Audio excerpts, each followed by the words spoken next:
I don't even know how to rank these.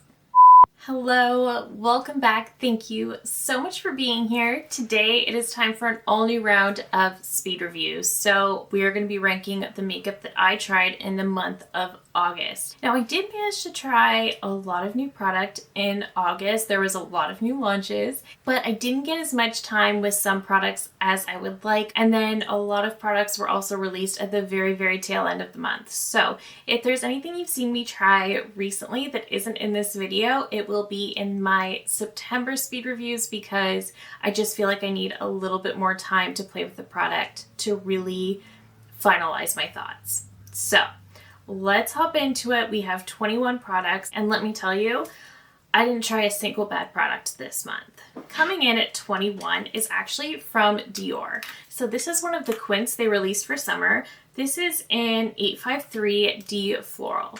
Now, this is the first Dior quint I've ever purchased, and I've been definitely reviewing a lot more of their products this year, so I wanted to try this. And after this one, I am not 100% sure whether I will actually order from the Dior website again. I love ordering from their website because you do get that more luxury experience. Everything is packaged beautifully. It comes very quickly. I love all that. But after dealing with this experience, I'm just gonna wait and order from other retailers, I think. So this product came in broken, and this is the D Floral Quad. It does look very pretty. You can see it's broken. It was a lot messier when I originally got it, and I have tried it at the Color Story since then, and the Color Story is pretty. It's nothing incredibly special, but it is quite a pretty Color Story. It's just like a soft pink Color Story. Very beautiful.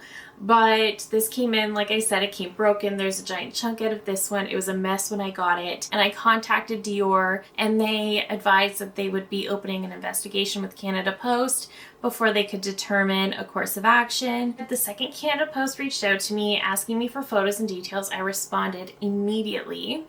And they said it could take up to 10 days. It was about 15 days. And that was me following up. Then they advised that the investigation was still ongoing. And so then they finally emailed me later that day to say that the investigation had concluded and my refund has been approved and to wait 10 business days.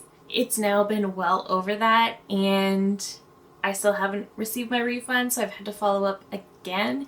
And honestly, I ordered this and I ordered this July 21st. That brings me to my next point about this. Those two shades completely fell out. So this is by no means an affordable quint. It was 88 Canadian dollars. It comes in broken and the shades are now falling out, and I still haven't got my refund after 2 months. So the formula is fine. It's a lovely formula. It's nothing special. I have formulas I like a lot more. The shades are quite pretty. It's definitely like a burgundy pinky look, but it is beautiful. But overall, I'm just really irritated that I spent $80 and ended up with this kind of messy situation. And not to mention the crazy delays in customer service was really frustrating. So that's what made me put this one at the bottom. It's not a terrible product. It may have ranked higher in July if it had come intact and I tried it then, but this one is ranking at the bottom just because it's nothing special. I spent way too much, and now I've also spent way too much time dealing with it. So this one is ranking at the bottom for a lot of reasons. Coming in at number 20 is from LYS, and this is their Triple Fix Loose Setting Powder. So I got the shade Sincere, which is pink. They also have another one which looked to be a little bit more yellow, so I thought pink would be a better match for me. My only issue with this one is that it is so pink. If you saw my video, we're testing the foundation stick. I also tried this on, and this one looks nice if you target it directly on the under eyes, but if you do try to bring it anywhere else, you really see the pink, and it almost looks like you've got a blush in other places. I have a lot of pink. At this point, I do have quite a few pink setting powders, and none of them look like blush. I have one from Huda, I have the new Makeup by Mario, I have one from Tower 28, and none of them actually show a pink cast on the skin. This is just very pink. Otherwise, when I put it down, it looks really beautiful. It is incredibly finely milled. It is so lightweight. It does a beautiful job setting and locking everything in. I do think it's a really nice powder, My issue is more so a shade issue. So if I could get this in a translucent, I think I would be quite happy, and I think I would enjoy this a lot more. Otherwise, I really just have to keep this to very specifically under the eyes and not bring it anywhere else. Coming in at number 19 is a foundation from Patrick Ta, and this is the Major Skin Hydra Luxe Luminous Skin Perfecting Foundation. So I did do a full review and wear test on this one. The packaging on this is absolutely beautiful. The product itself is insanely expensive. I believe it's 58 US dollars or 81 Canadian. So right away, that is absolutely crazy. The packaging, like I said, is so beautiful and so heavy. I like the finish on the skin. It has a very natural finish, but it does have a luminosity to it. It does do a beautiful job evening out the skin, and it is a serum-based product. So it actually is very, very comfortable. It does look really pretty on the skin, but again, the coverage definitely leans more toward a light coverage. So I feel like this is just way too expensive for what it is. For something that's this expensive, I want something that's going to give me a little bit more coverage. I do think this is a really nice product. I really do enjoy it. I just think it's far too expensive for what it is. I don't want to spend $81 on a no makeup type product. So for that reason, I am ranking this at number 19, but I don't think it's a bad product. It's just too expensive for what it does. Coming in at number 18 is from MAC, and this is one of their 6-pan eyeshadow palettes, and this is their An Eye for Arrangements eyeshadow palette. This has 6 shades. This came out in a little kit with one of their gel excess liners. I think this is really pretty. All of these shades are pre-existing, so some of them are in some of their other 6 pans, some of them are in their larger neutral palette, and some of them just exist as singles in the MAC lineup. Now, I do love these connecting color palettes because they do have a bit more pigment to them than the regular MAC singles. So if the lighter pigment of their singles is something that you don't love, you might really love the formula in these connecting color palettes. These are beautiful. The formula is beautiful. The mattes blend together beautifully. They work together so, so well. The shimmers are beautiful. MAC is known for having drier shimmers, and they're not the most sparkly shimmers in my opinion, but I still think it's such a solid formula. I think it's absolutely beautiful. This color story I think is pretty. I think it's a really great fall color story. It's just, I don't know if this is going to be my most reached for color story, but I do think it's really pretty. I think the only thing that I was a little bit disappointed in is that all of the shades are repeat shades. I only had 2 of them pre-existing, but they are pre-existing in the MAC lineup. So I would love to see some more new shades from MAC. Coming in at number 17 is a very large palette I tried this month, and this is the Tarte Reflections eyeshadow palette. So this is their, I think, 25th anniversary palette, and you can see this is a large palette. You get a lot of neutrals in here, you get a lot of purples, you get some pinks, you get sort of like a silvery blue down here. This is a really beautiful palette. This is their Amazonian clay formula as well, which is their top tier formula. They do have another formula that's made in China that just isn't it. This is their better one. This also has lost the Amazonian clay scent that used to come in all of their palettes. So if you didn't like that, this does not have it. I like this because this palette really kind of combines everything you could want. It has a lot of neutrals, so it can be a great everyday staple, but it also has a lot of fun pops of color. And when I'm going for fun pops of color, pink and purple are 2 of the main routes I take. So that's perfect for me. I love to see this. The shimmers in here are also very, very beautiful and reflective and shiny. Are they as bright and reflective as some indie shadows? No. But they're still really beautiful, very high quality, definitely some of Tarte's best work. I'm not surprised that they've come out with such a high quality palette for their 25th anniversary. You would want that to be good, but I think this is just a really beautiful palette and probably one of my favorite palettes that I have from Tarte. Coming in at number 16 is a brow pencil, and this is from L'Oreal. This is the Brow Stylist Definer Ultra Fine Tip Mechanical Pencil. This is in the shade Auburn. So ever since my hair is now more auburn, I've been looking for a perfect brow pencil. So I could definitely get away with a more brown or brunette pencil, but I really like how the auburn sort of matches my hair a little bit better and also just looks a little bit softer. So I've really been enjoying that. But it is surprisingly hard to find a good auburn brow pencil. I did find one from Revlon that was the most perfect shade. I still have it, but it is the most perfect shade, but it's so incredibly creamy that I felt like I had no control, and that was in last month's speed review. So I was looking for another pencil, and I did find some from L'Oreal, and this one is definitely stiffer than the Revlon, but I don't feel like it's as perfectly auburn as the Revlon. The shade of the Revlon Auburn pencil is the absolute perfect shade. If you have red hair and you are looking for a red brow pencil, that is so perfect. This one, it's auburn, but it's on the verge of almost being like a honey brown more than anything. So it's not quite as auburn as I would like, but it does work very well. And the brow pencil itself is really, really good. It's just the right medium between creamy but waxy, so you're still going to have that control, and it is a fine tip, so you can really draw in those brow hairs if you want to. This is a really, really nice one. Coming in at number 15 is a mascara, and this is from Charlotte Tilbury, and this is the Exaggerize Volume Mascara. So this is a lovely mascara. This retails for 40 Canadian dollars, I think 29 US. It does come in a really beautiful glass bottle. It does have this really nice curved bristle wand to it, and it is a fiber bristle wand. It's also very densely packed, so it really gets all of the lashes. I am wearing it today, and this really does give a really nice amount of volume and length to the lashes. It definitely makes the lashes look very full, and it's not too clumpy. It can get a little bit clumpy. It says that it won't, but it can. I mean, this does look really, really nice on the lashes, and you can wear this all day long, and it won't flake or smudge or do anything you don't want it to do. It will also stay looking quite fresh throughout the day, which is another plus.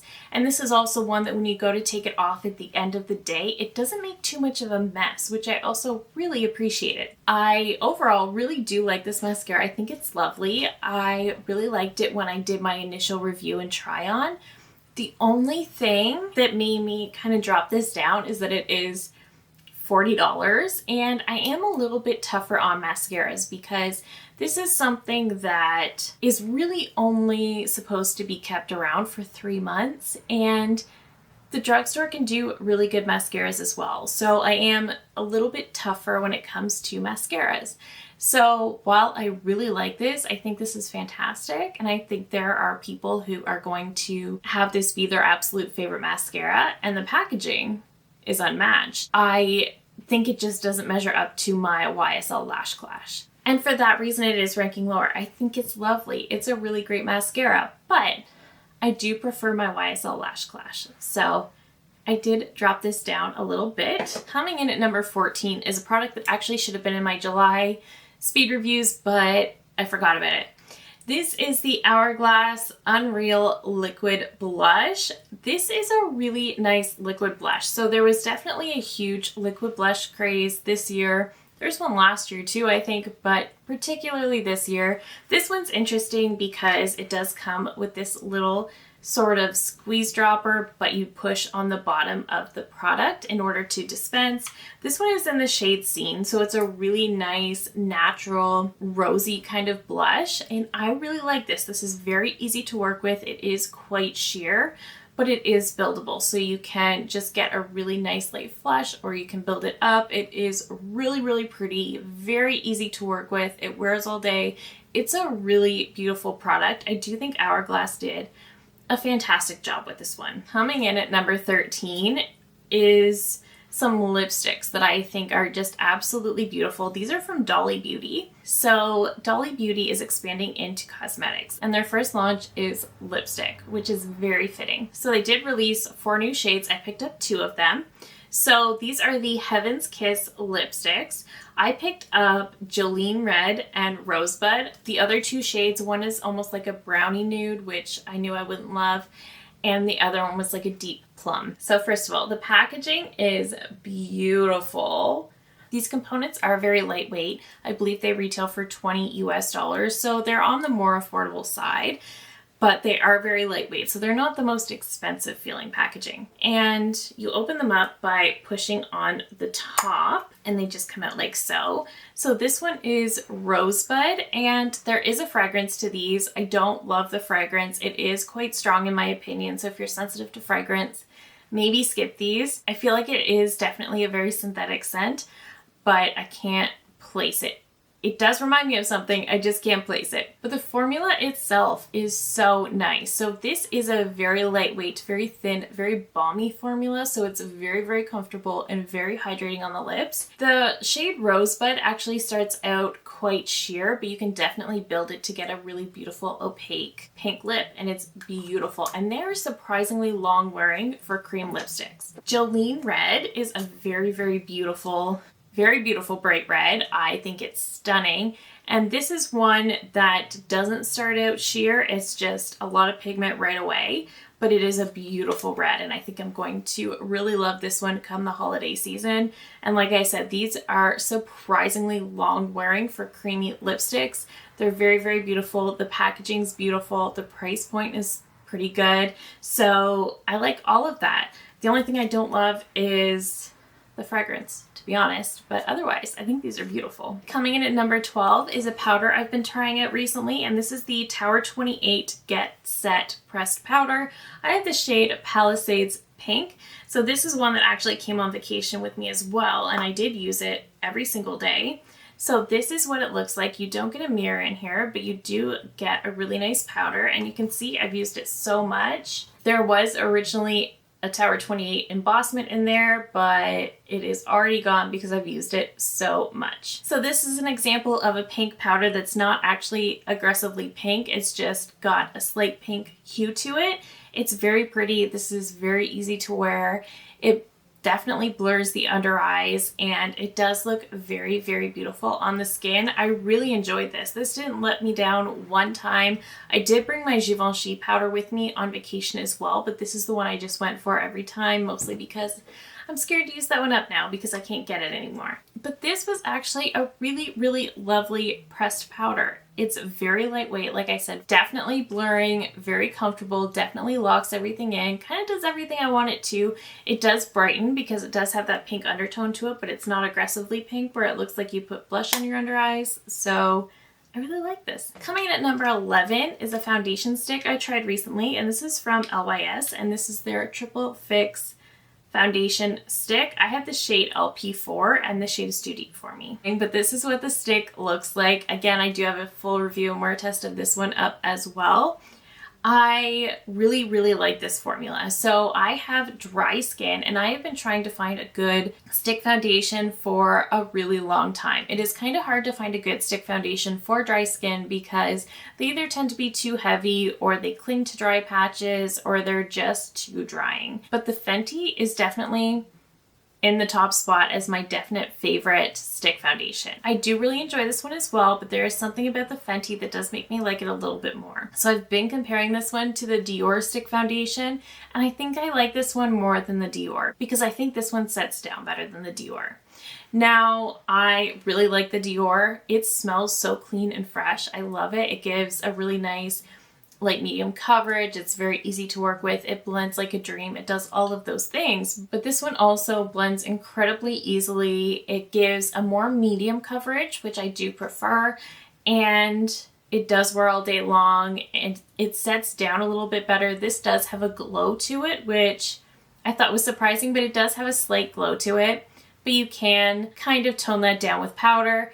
But this doesn't quite move around as easily as the Dior. If you put the Dior on your skin after 5 minutes, if you touch it, it's going to transfer or it's going to move. Whereas this one doesn't do that. So I do think I like this one a little bit better than the Dior for that reason, and also because it does give me a little bit more coverage. So I've really been enjoying this. I just wish this brand was much easier to match online. I don't know if it's LYS or if it's Sephora that is the problem, but I find that no matter what product I get from LYS off Sephora, there is a bit of a shade discrepancy. So that is something I want to know. Just be careful when you're ordering LYS at least from Sephora. Coming in at number 10 is a new old product. This is from Urban Decay, and this is their original Naked palette. So I was very excited to have this. I did kind of purchase this one on a whim. I am someone who never owned the original Naked palette, but I was at Ulta and I saw it and I couldn't help myself. And this really is a really beautiful, very, very neutral palette. I think the only reason I put it lower is because I've tried so many amazing products, but the formula in here is actually beautiful. It's so easy to work with. The mattes blend like an absolute dream. They're more on the buildable side. The shimmers, particularly Sidecar, is an absolute favorite. I have worked with better shimmers, but I think the quality in here is actually really wonderful.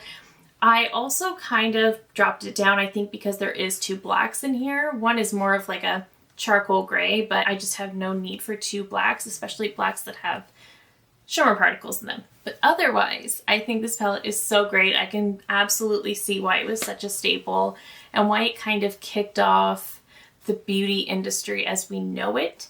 I can absolutely see that. This is a really great palette. It's such a great staple palette, especially if you love neutrals.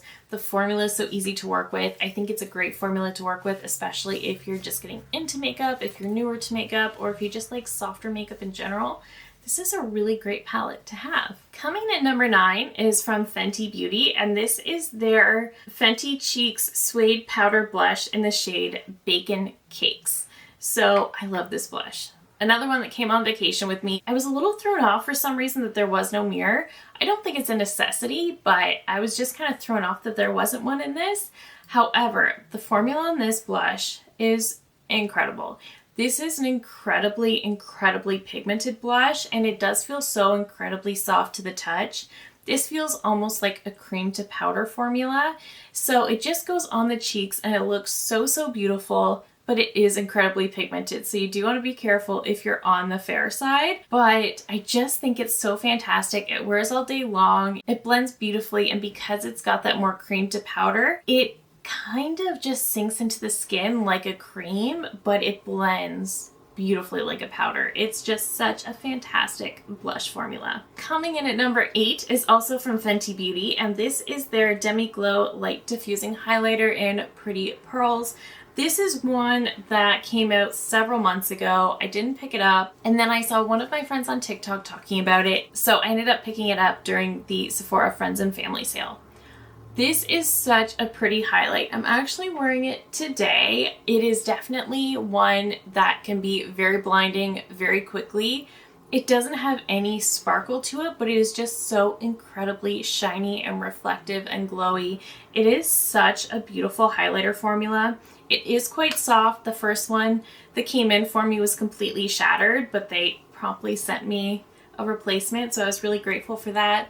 I love this. This is probably one of my absolute favorite highlighters. Coming in at number 7, things are starting to get very tricky for me to rank, but coming in at number 7 is from Lancome, and this is their Skin Transforming Bronzer in the shade One Fair. So the packaging on this is so beautiful. You can get me to do anything with the tortoiseshell packaging, I swear. So I think I threw this in my travel makeup bag at the last second as well, and I used it constantly. This is such a beautiful bronzer. This is easily one that could have been included in my best bronzers for fair skin video because this shade is so light but buildable and easy to work with, and it's the perfect neutral tone. It's not too cool, it's not too warm. It doesn't even have that pinky undertone to it. It's just perfectly neutral and so easy to work with and wear. It's completely foolproof, and the packaging is absolutely stunning. I love this bronzer. Coming in at number 6 is also from Lancome, and this is their Lip Idole Lip Shaper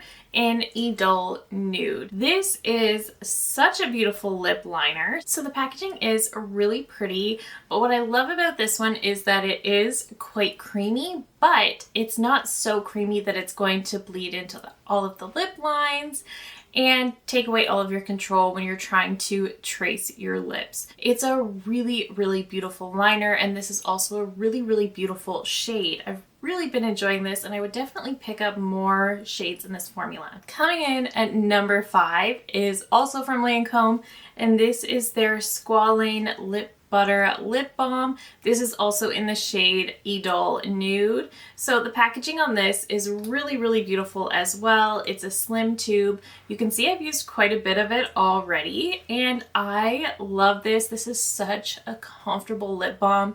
It's very pigmented, but very, very silky, very balmy, very comfortable, so hydrating.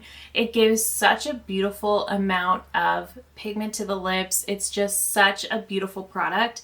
This paired with the lip liner has been my go-to lip combo. I love it so, so much, and it's so shiny. It looks like I have a gloss on, but I don't.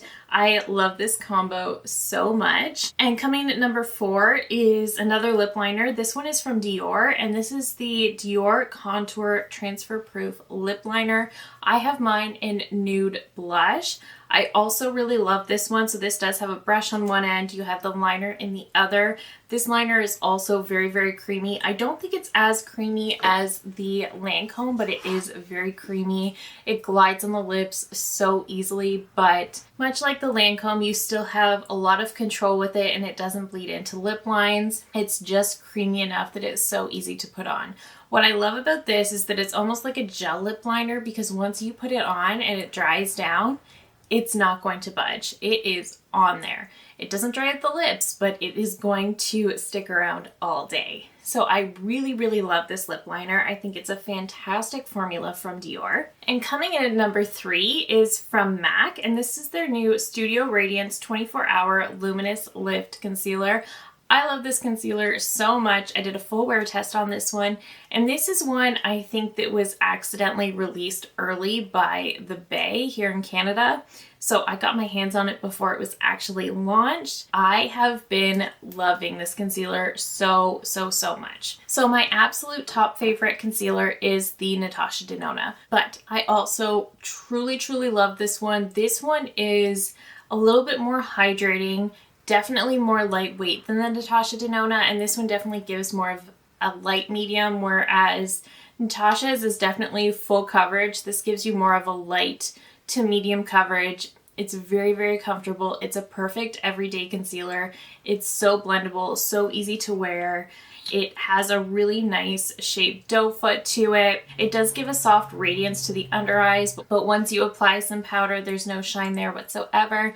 And this is also one that I always like to preface by saying that there is no truly crease-proof concealer, because if you have lines, product will settle into it. That being said, there are some concealers that gather so much into every single crease, and there are some that are just far less obvious about it and fairly crease resistant for the most part. This is probably the most crease resistant concealer I have ever tried.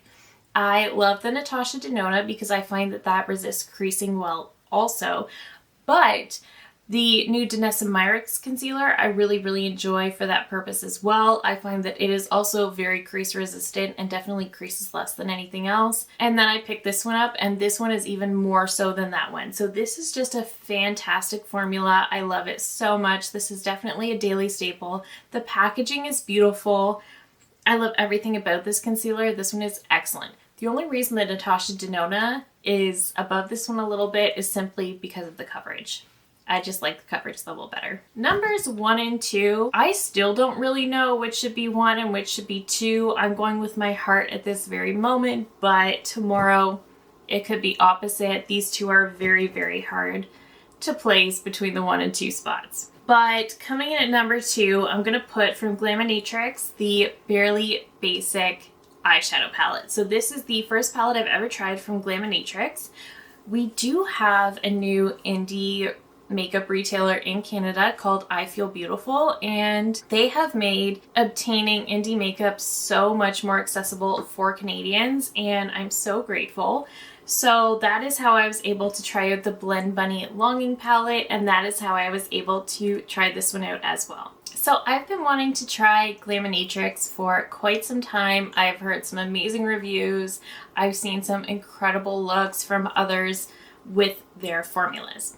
So when this one came out, I immediately thought to myself, that looks like it's going to be the most perfect fall eyeshadow palette, and it definitely is. And I'm so glad I was able to get my hands on it. First of all, this really is the most perfect fall color story. These 3 rows here are all matte shadows, and they're beautiful. They work very well together. They're very blendable, very easy to work with, but there is a lot of pigment there as well. They're a beautiful formula. What's special is these shimmers. These shimmers are so incredibly sparkly and everything beautiful. So they're just so incredibly sparkly and shifty. This year I have really learned what people are saying when they say that indie shadows do shimmer so much better. You know what? It's true. I love these. And this row right here, it kind of looks like 4 white shadows, but they're actually not. They actually have shifts to mimic the row that they are in. So that's another thing. I do love the way they organize this. So we've got the burgundies, the oranges, the greens. So you can see if I swatch these out, like, look at those shifts. Is that bananas? So this one comes from the pink row. This is from the more orange row, the green row, and then the final row. So they all have these really different shifts to them, and they're so beautiful. Paired over one of the darker bases, they're even more special. Let me show you. This is from the more orangey row. So we'll do a swatch of the shade Review. And then I'll swatch the shade FYP over top. And then do you see that? Look how beautiful that is. So beautiful. And then the regular row of shimmers is also so gorgeous and reflective. I am so glad I'm finally able to access this brand because this is such a stunning formula, a stunning palette. I absolutely love it. It's going to be such a fall staple. I can't wait to create all of the super sparkly looks with this one. And coming in at number 1 is from Natasha Denona, and this is the I Need a Warm palette. We all know she has my absolute favorite eyeshadow formula. I do think her shimmers were bested by Glaminatrix. There's no denying that. But she does still hold my favorite eyeshadow formula. This palette, I wasn't really sure if it was necessary. I wasn't really sure if it really filled any gaps in her collection. It definitely didn't fill any gaps in mine. I can definitely find similar palettes elsewhere in my collection. But I do love this palette. I think it's so pretty. It's definitely prettier in person than in photos. The shimmers are stunning. I love the way she revamped the cream to powder formula into this slip cream. So you actually do get a little bit more pigment, and they're easier to blend, and they're less likely to be patchy. So I do think she did a really great job reformulating those. And then we have a multi-chrome shade up here, which I also think is pretty. This is just an overall beautiful palette. This is one that is such a great everyday staple if you want it to be. And this one, I think I ranked it number 1 because it is Natasha, but also it's a really great everyday staple. If I review a Natasha Denona product that I don't like, I will put it at the bottom. But this, again, formula is fantastic. There's not one bad shade in here. And this is one that is so easy to reach for every single day if you want to, especially if you're a neutral lover, which I am. And you can get a little bit of range out of here. This one isn't quite as bad as the bronze palette for every single look coming out the same. I mean, you don't get a ton of range, but you do get more than, say, the bronze palette. So I love that this is warm, but it's not too warm. I love that it's warm without being orange. And because of that, I find it to be much more approachable and a much more palatable way to get into warm tones. So I really do love this palette. And again, these two were neck and neck, but right now Natasha's number 1. Tomorrow I could decide on Glaminatrix. It's been up and down all month, but overall, the makeup I tried in August has just been absolutely phenomenal. It was an excellent month. That is it for me today. What was your favorite product that you tried in the month of August? I feel like September is going to be a very heavy speed review month as well. I feel like we're going to be trying a lot. There's going to be a lot of holiday releases coming out. So let me know your favorite product that you tried in the month of August, and also let me know what you want me to test and try out for you in the month of September, because I really do want to review whatever it is that you guys are excited about. So let me know all of your thoughts down below. Thank you so much for watching. If you're new here, I hope you'll consider subscribing before you go. I do upload new videos every single week. Thank you again so very much for watching, and I will see you in my next one. Bye!